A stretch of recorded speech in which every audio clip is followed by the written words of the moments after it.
Hello, everyone, and welcome to the YouTube channel. Today, I'm going to be interviewing Phil.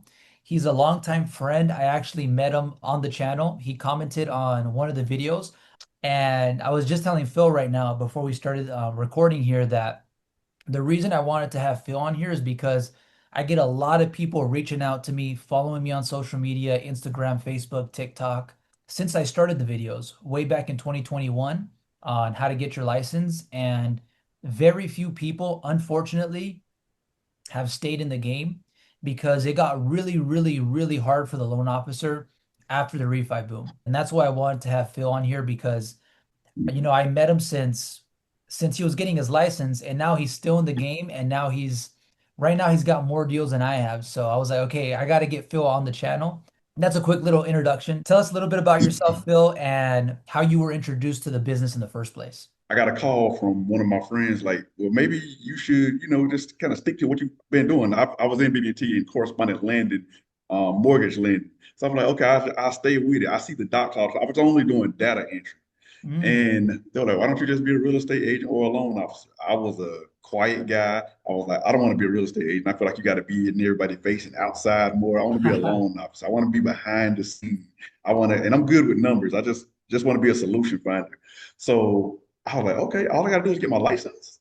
Okay, I'm gonna look into it. I'm Googling, and then I found, got my license stuff, and I was like, okay, I can do this. This seems like something I want to do, and I got my license, and that's when I was coming and I was talking to you all like, okay, what does this entail? That's how I began. I had no idea about being a loan officer. I literally just like, I don't know what I want to do. And this is a business yeah. where I can make a lot of money and what you put in is what you get out. And I know I'm hard and that's just what it was. One of the things I love about this question, tell us about yourself and what got you into the business, is to kind of show the audience too that, you can come from any previous career or any previous profession. You can come straight out. I came straight out of college. You can come into this straight out of high school. You can come into this, after leaving your career as a nurse, after, whatever. Because like Phil just said, you just need your license. That's like the only requirement. How long would you say it took from I want to be a loan officer to getting your license? Was it like what, 2, 3 months, 6 months? So from the moment that it was like, okay, I want to be a loan officer, it was just simply, okay, let me take my pre-licensing course. I don't even remember. I know I did that, got that out of the way pretty quickly. I did it in the 3 days, got the 24 hours in 3 days.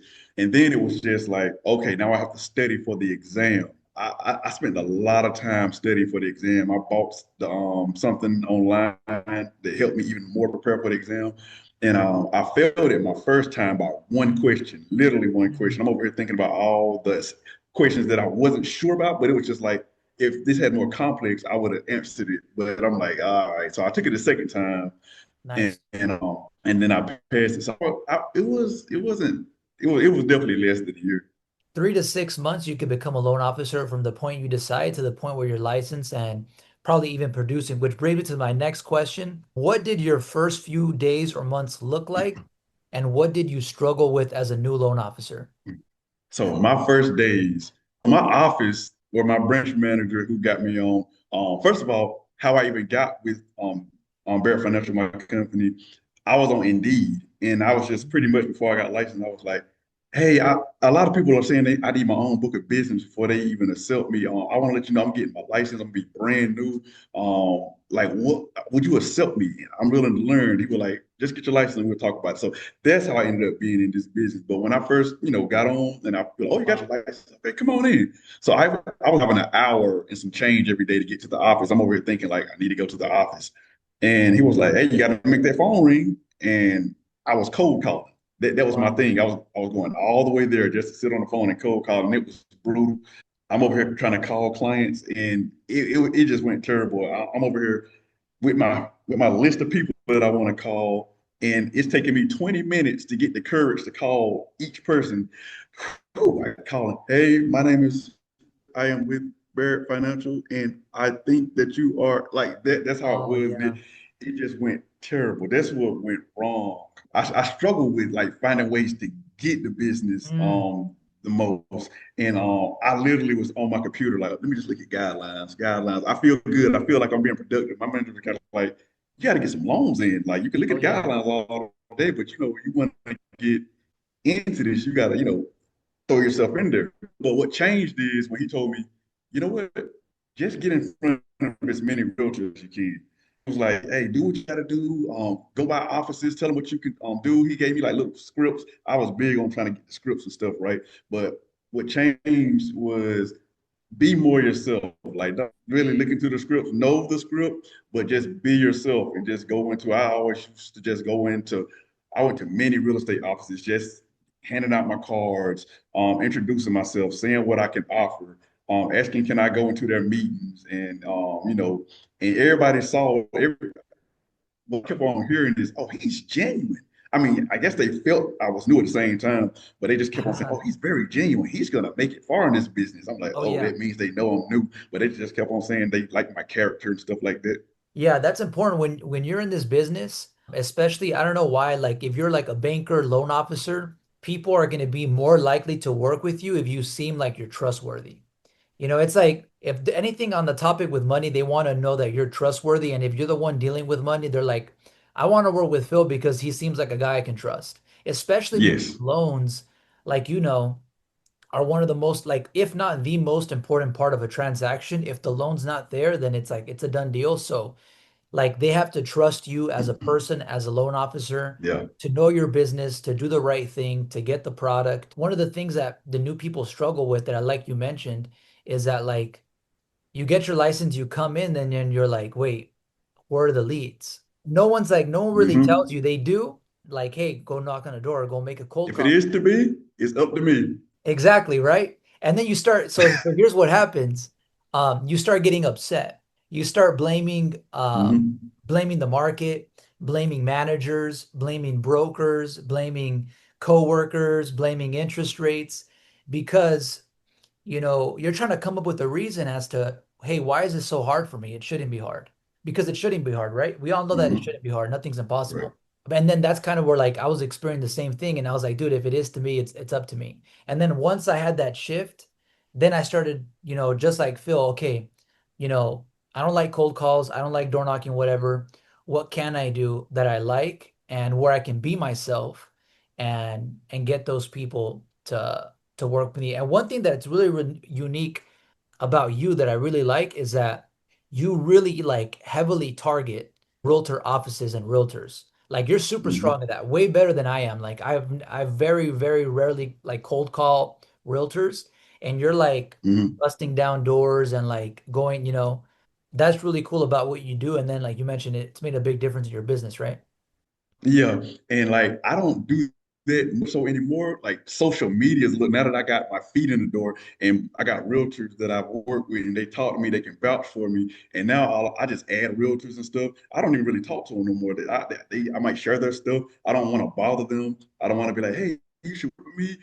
And I didn't even tell her, hey, any realtors in your office? Like, hey, tell them about me. Like you remember when we closed? We did a good job, right? Hey, like that's kind of how I roll now. And then I just give value on my social media, especially on Facebook. I'm always giving gems, giving knowledge, and a whole lot of people see. Matter of fact, I just got a call today. An agent just hit me up and was like, "Hey, I be seeing your posts, and you're very knowledgeable. I got a few people that I wanna give your number. Be looking out for their Mm. calls and stuff like that. So things like that. Oh yeah. Oh, and And speaking of trust, go for it. one of the things that I struggled with in the beginning that I don't know more is I used to feel so weird, like, oh my gosh, I got to get this person's social security number. I got to get these important documents. They're not gonna want to say this to me. And my manager told me, like, dude, that's your job. Like, just don't make it weird, and it won't be. Yeah, exactly. Because we kind of grow up that way, right? We're like, don't talk about money.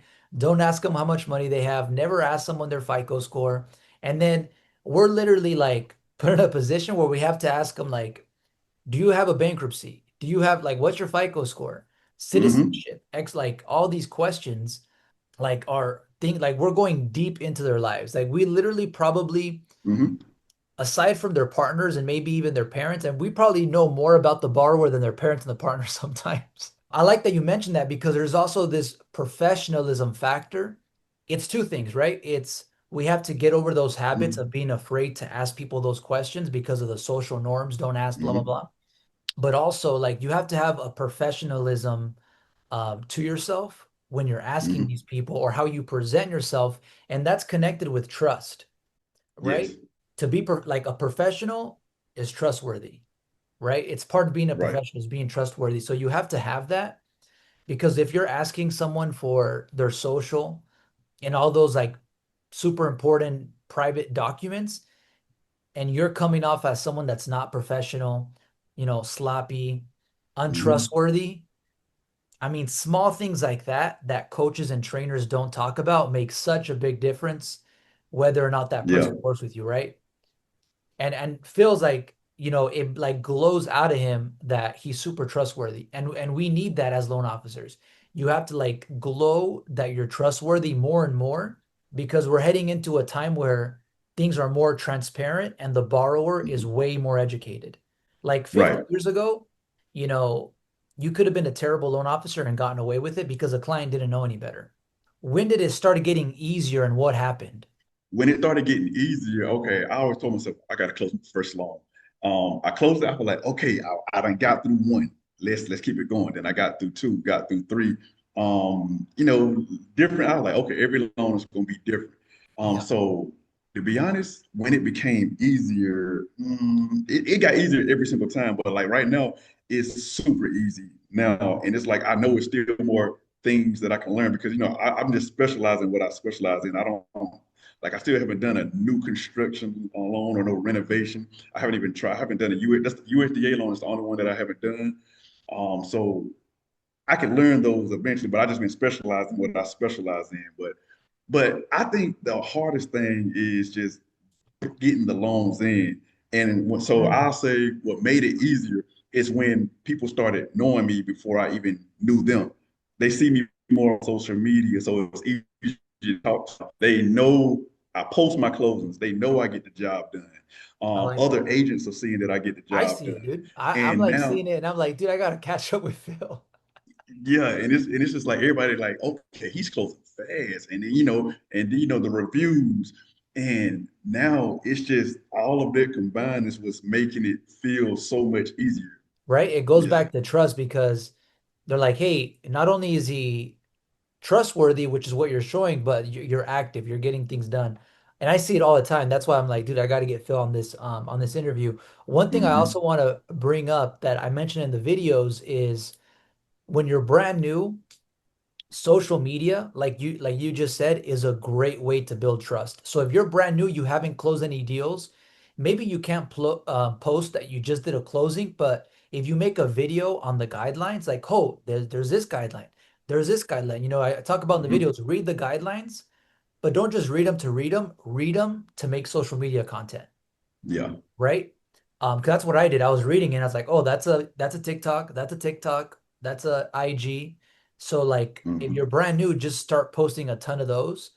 Um, and then people are gonna start seeing you, they're gonna start trusting you, they're gonna be like, oh, he knows his guidelines. And Yeah. you are gonna know them. It's like two birds, one stone where you're learning yourself and then you're gonna learn more as you're filming the content because then you got to do the same video like 10 times until you like the one that, you come out good. And then like Hmm. the realtors are seeing it.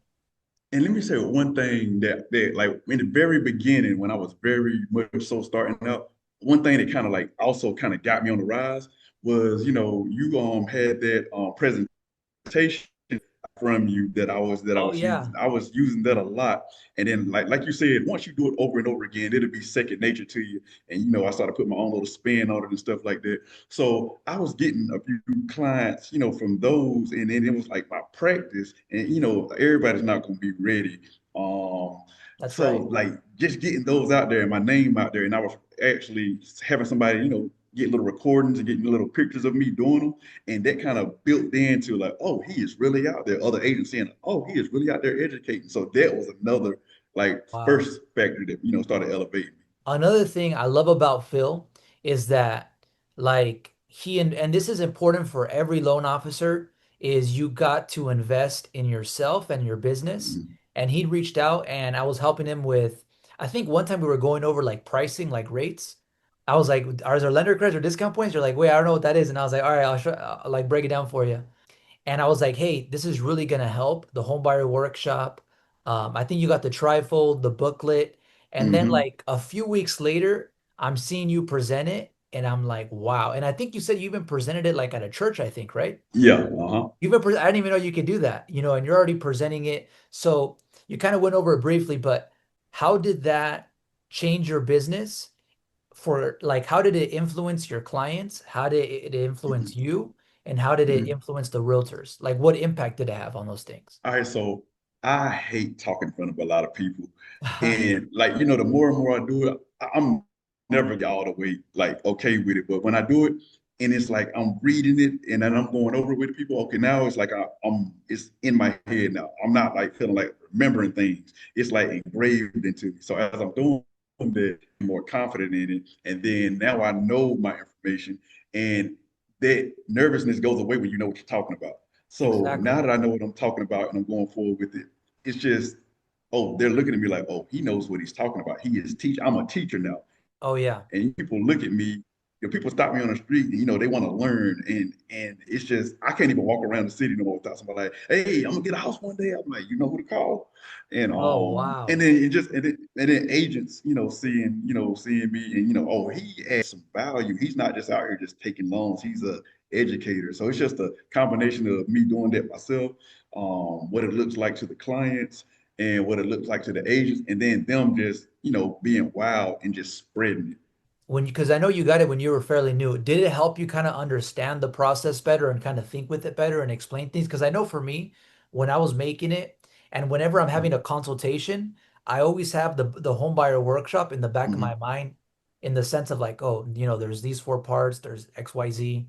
Hmm. Oh yeah, yeah. It definitely helped me because I was like, you know what? I got to the point where I really got to know this from the back of my head to the point where I was working with my agent partner, and they was like, "Wow, you did your whole presentation, and you didn't even look back at the slide." I remember him making that point, and it's like I memorized it like the back of my hand now, and like when I'm talking about it, I'm like, since I remember the whole presentation, it's like that's what I talk about in my consultation. I just line by line over the.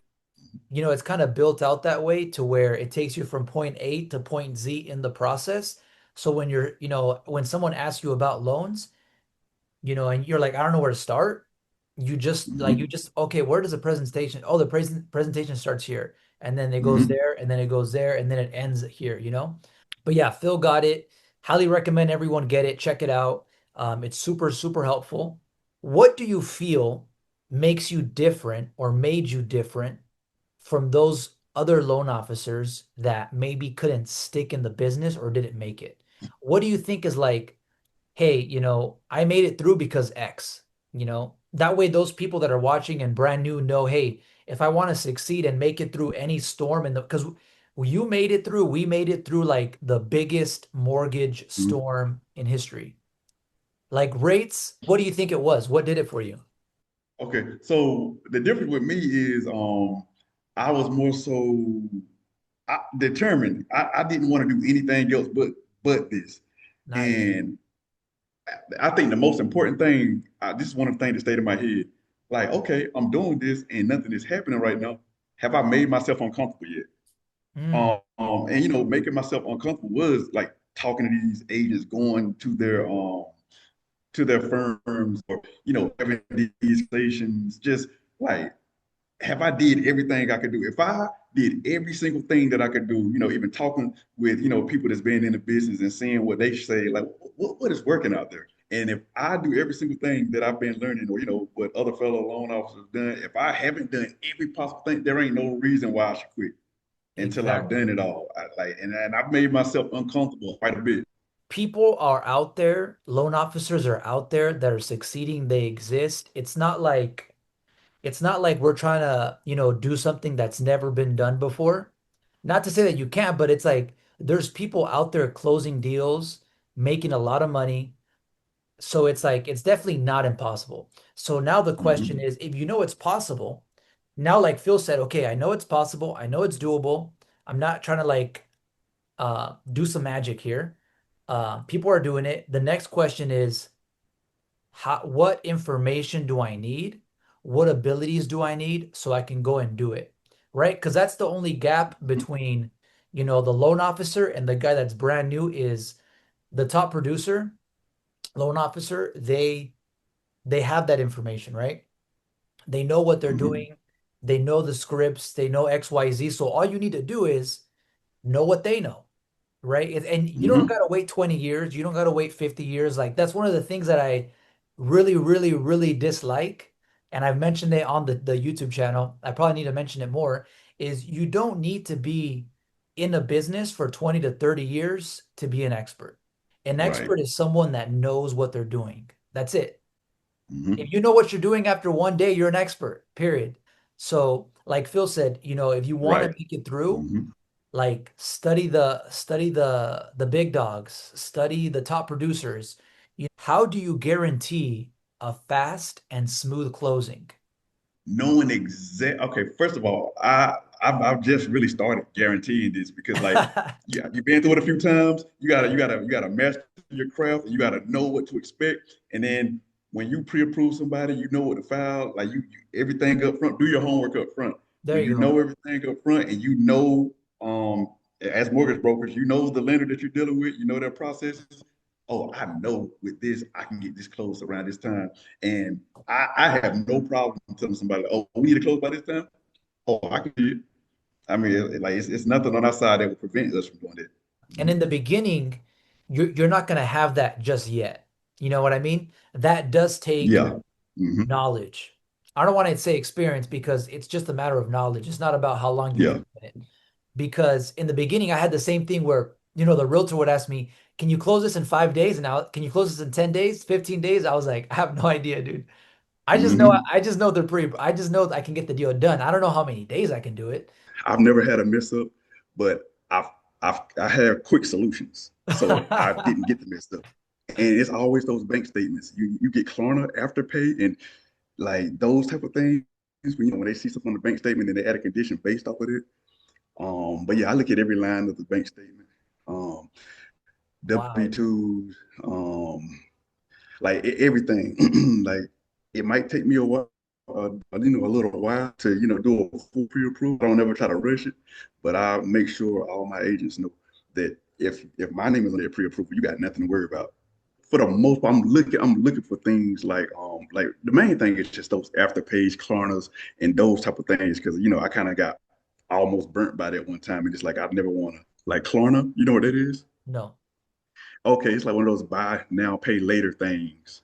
Oh, Yeah, but underwriters see that they're going to condition you like, okay, we're gonna add this to your DTI, even though that doesn't come up in your credit report. And yeah, that can kill a deal if they got a high amount. Phil said like a lot of great things right now. I have a huge list. I don't want to go back to him because I want to keep this train of thought. But make sure you rewind and watch that like a few Hmm. times over because he dropped a lot of gems right there. One thing I like you mentioned right now is, or what I want to bring up is DTI.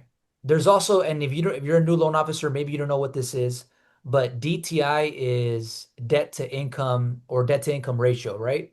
And it's something that we use to Hmm. determine how much or the maximum that someone qualifies for.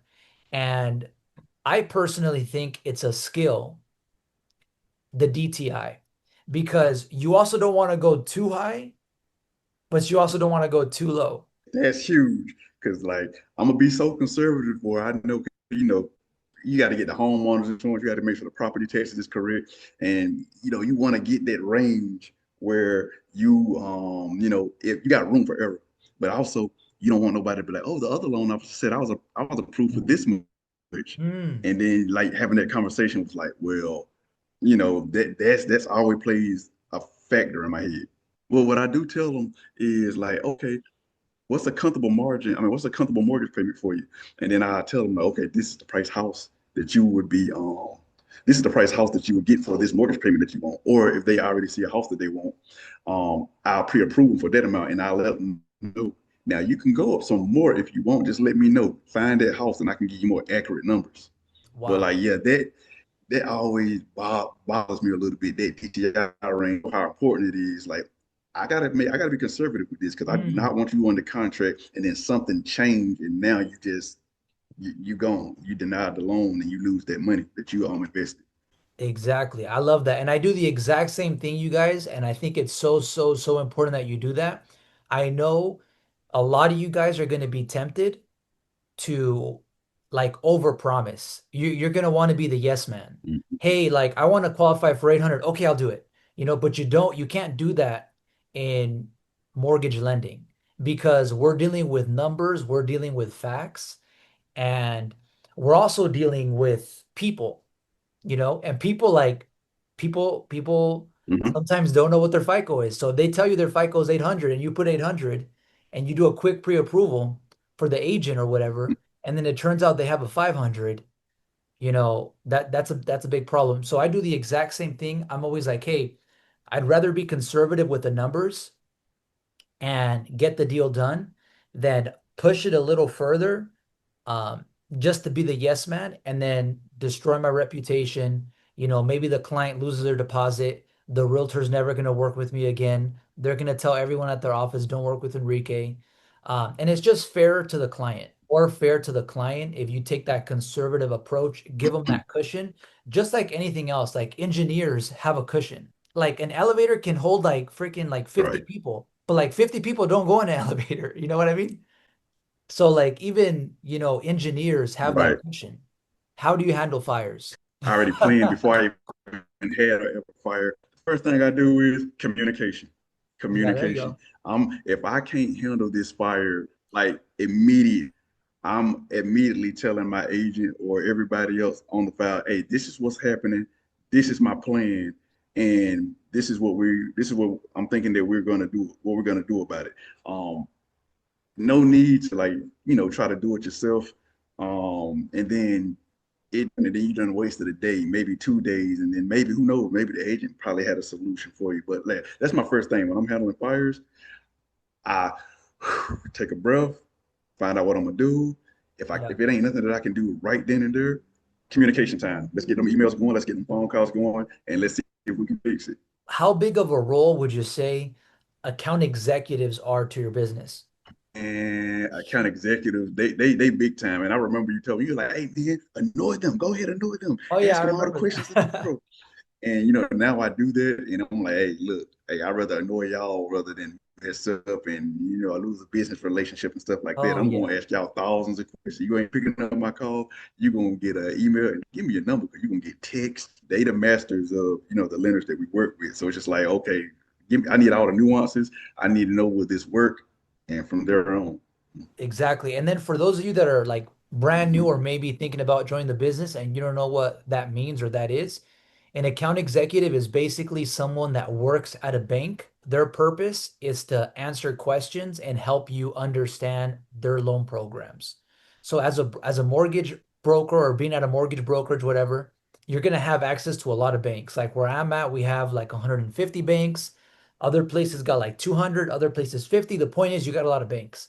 And every one of those banks has an account executive and they're there just to answer your questions, which is great because a lot of you guys tell me, "Hey, Enrique, what if I don't know my guidelines? What if, my manager isn't there to help me, and I only have one manager and they're always busy?" Well, the beautiful thing about being in the mortgage broker business is you can ask the AE. You don't even have to talk to your manager because most of the time your manager's busy, right? So you can just call up, I have a list of like 50 AEs in my phone, and whenever I have a question, I text them all the same question. I also say in the videos, you gotta like quadruple check because sometimes the AEs will be wrong. Have you had that happen before? Oh yeah, yeah, yeah, definitely. Matter of fact, I had a AE and their underwriter. Like, I saw the guideline, and the underwriter told me I was wrong, and like this was matter of fact a couple days ago. The underwriter told me I was wrong, and I'd be wasting my time. And I was like, "Can I at least give you a screenshot of the guidelines so you can look at it?" Like, no, I'm just gonna give you a screenshot of letting you know why you're wrong. And I escalated it, and when I escalated, oh, I'm sorry, you was right verbiage. And then I even had an account executive who said, "Oh, the underwriter might be right on this one." I was like, "Yeah, we're getting this one closed." Guidelines are king. Sometimes we can get in our head and think the underwriter is the lone god, but really it's all about the guidelines. I'll ask the AE the question and I'll be like, okay, cool.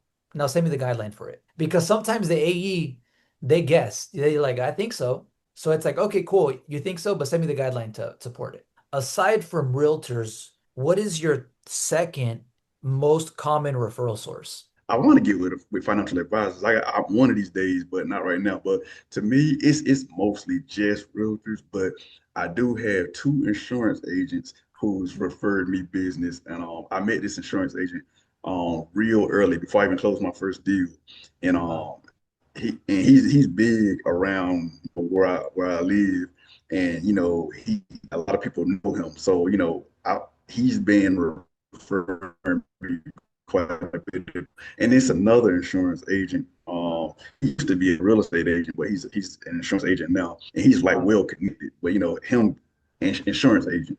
So like really, as I grow, maybe I can increase, the different professions that I can, have a referral from. For a good while, if not forever, the realtors are going to be the number one referral source. Which brings me to my next question. What does the ideal realtor loan officer relationship look like? Like a real partnership. Like, Mm. I've had people that I've talked to, and nowadays I just leave them alone where Oh they yeah. they want to start out with money. Like, oh, you want to give me this amount of money or pay these leads for me. I'm like, okay, I don't want to work with you. Because I know now I don't just like look for some like, oh, I want a deal. Like I work with everybody that I work with. I will, guide you to tell you, like I won't just pull your credit. Oh, we can't do nothing with you. I'll, give you a few There you things that go. you need to do and tell you a timeline. And I put so much time and effort, and I won't let your lead die. I will keep calling Mm. them. But it's a real partnership, a real team, and somebody that I really already like. I don't really care for an agent that gets a ton of business. I mean, it would be nice, but if I don't like them and we don't work together, then it's not for me. Like I want to choose Yep. who I want to work with. Like I said, I don't let your leads die. Like I respect. I don't care how ready they are. Like I keep in my CRM. Like I won't let them die unless they say stop calling my phone. I'm like, okay, I'm just trying to do right by.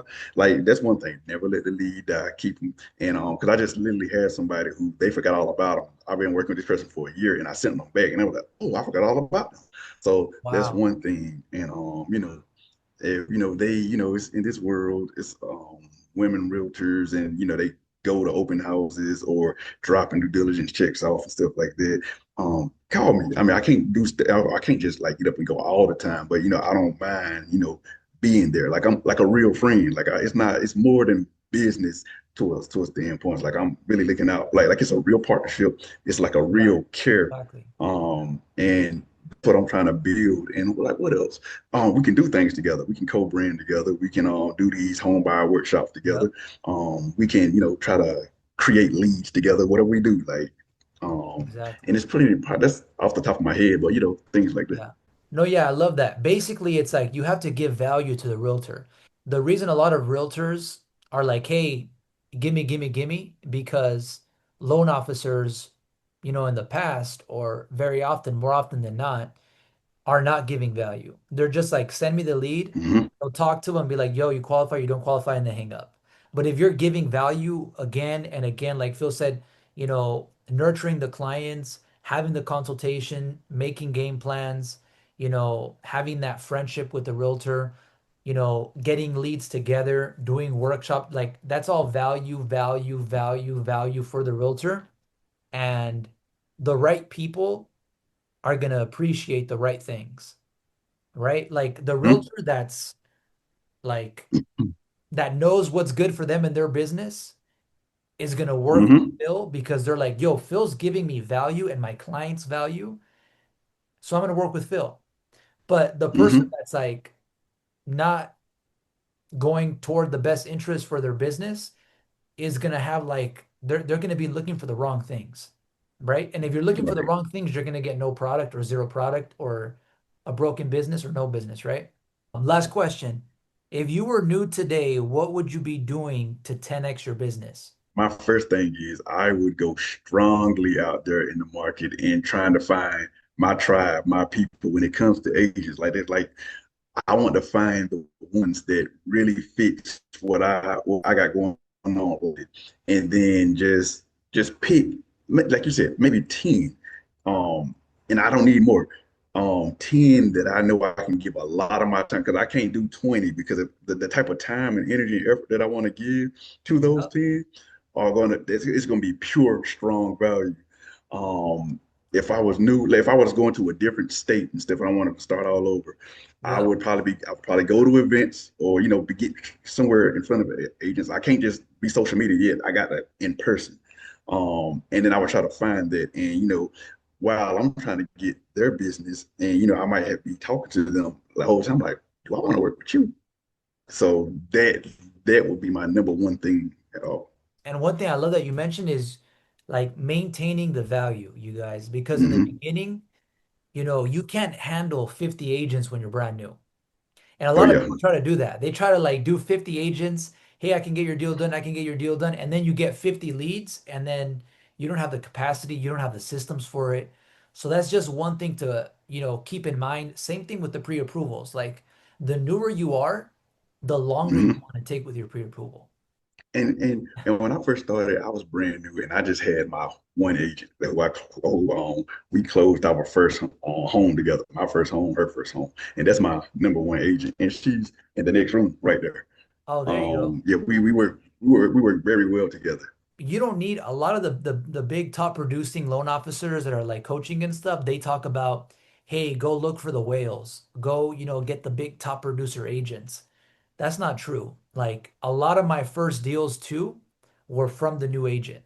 So like that I would say that's even a better strategy when you're brand new is go look for those new agents that are determined, driven, ethical, that you connect with and then build that business with them. You don't need to go, prospect with the top producer. You can try it, but like don't neglect the new people because those new people, every top Hmm. producer was new.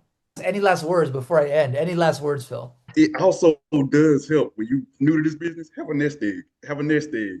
Have a good sum of money. That'll keep you through. Especially Oh, if you don't have yes. reserve. Yeah, have some reserves that'll keep you through. As you learn and get to the point where you're making money.